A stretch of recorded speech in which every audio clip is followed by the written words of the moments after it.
Let's be honest here. You've probably been telling yourself you're gonna learn a language for a while now, but how's that gone for you? Since you're watching this video, I'm gonna go out on a limb here and say that you're not yet fluent with all your goals achieved. So how about I tell you how to actually reach your language learning goals this year by giving you 5 of the most important things I've learned as someone who speaks 4 languages myself that you can actually implement today to finally reach your goals. If that sounds good, then let's get started. One of the most common mistakes language learners make is something that doesn't really make a lot of sense, but unfortunately still happens way too often. And that's not understanding the basic mechanism of how language is acquired, but at the same time looking for the best language learning plan possible. Let me guess, you probably watched dozens of language learning videos, downloaded multiple apps, and maybe even gotten a textbook or two, but still not gotten any real result in your language learning. And the reason for that is very simple. Is that you don't understand the fundamental mechanism behind language acquisition. And the solution to this is to start viewing your brain as sort of a language decoding machine.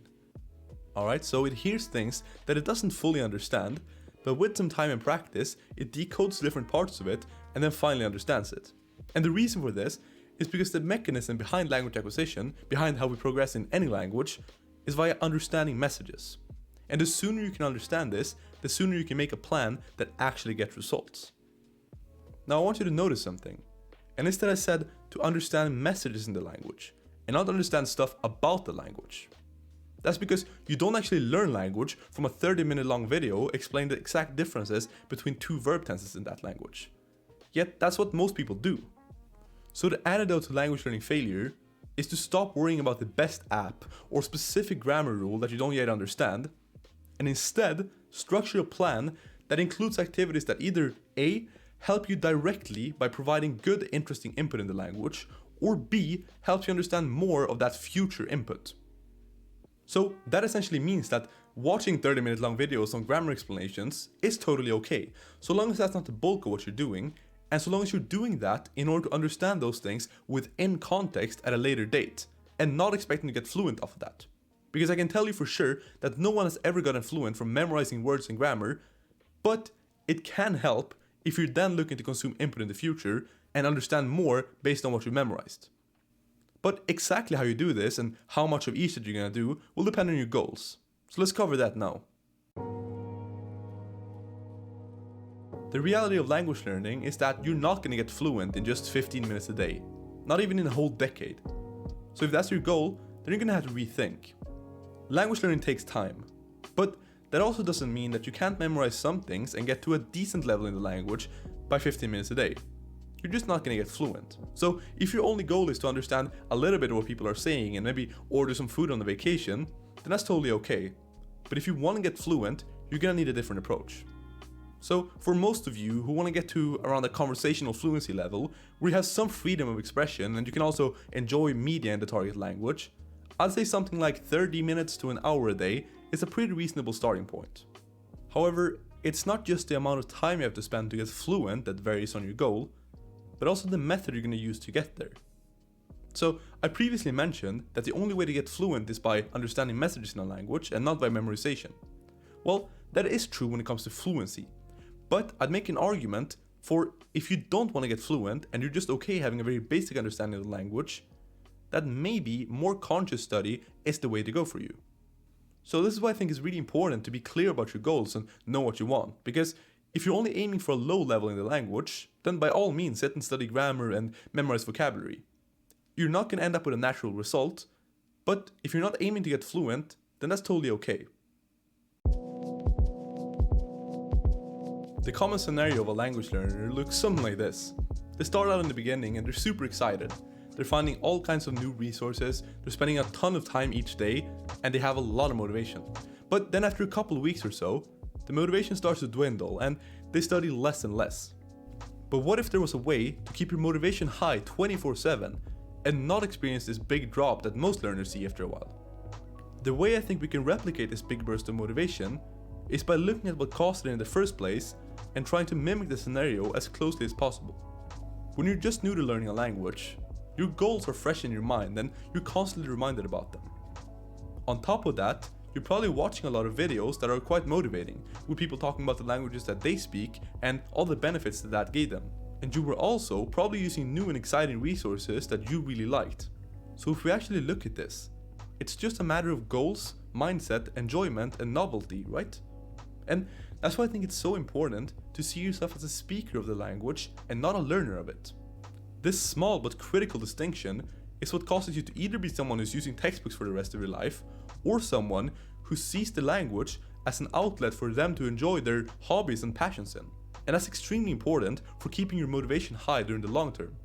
If all the language is to you is something you spend a few hours a week on looking at in a textbook, then of course that's not particularly exciting. But if it's instead something you have very big plans for, maybe you want to go to the country or you know a lot of people who speak it, and you constantly have an array of different things that you can do in the language, all new and exciting, then of course it's going to be a lot more fun to spend time on. And if you on top of this spend some time to cultivate a good mindset around learning, then I think keeping high motivation will feel effortless. And there's also a lot of language learning science around motivation, showing that if you have higher motivation and higher enjoyment for things, you will just straight up learn more language when you're doing the same thing as someone else who's not enjoying it. If you want to learn more about motivation in language learning, check out my video here where I go over the science around it. But no matter how high your motivation is, it's going to be pretty hard to stay consistent in your learning unless you build and maintain the right habits. So let's cover that now.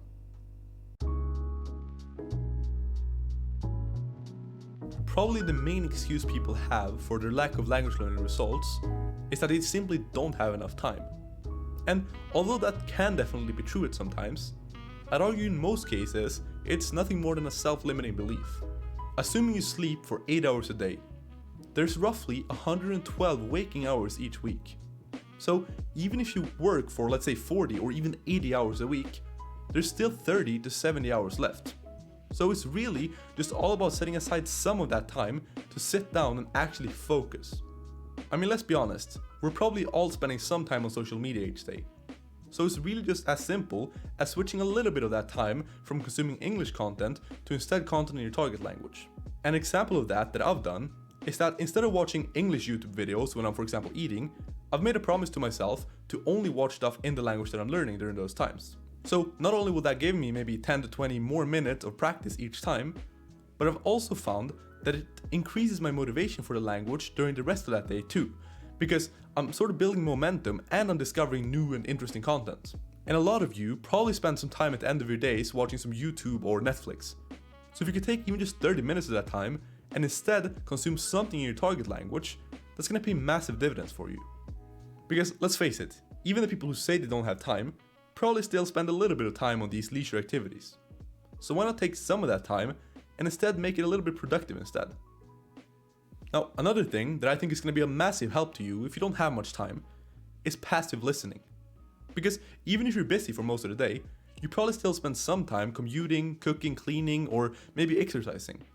And in those times, you can probably spend at least part of that time listening to something like a podcast in the target language. This, for some of you, will result in even an hour of practice every single day, which is obviously huge. But no matter how much time you spend, it's not really gonna matter unless you focus on the main things that drive progress. So let's go over that now. The reality of language learning is, like most things, quite simple. And the main reason people don't get results is that they shy away from the main things that really drive progress. And instead, they look for magic tricks that just don't exist. If you instead of spending your time looking for small tips or tricks that can give you maybe a 1% boost in your progress, follow the stuff that I've laid out in this video, which are the main things that actually drive language acquisition, and you do those things day in and day out well, then you're gonna get all the results you could ever hope for. So really the main message I have for you in this video is to not spend too much time worrying about all the minutiae of language learning, and instead just following the time-tested methods that's proven to get results. And if you do that every day, you're really gonna have no problems reaching your goals this year. But if you wanna learn how to build a good and effective language learning plan, step by step, then you should check out this video on screen right here. Thanks for watching, I'll see you guys there, and until next time, keep learning.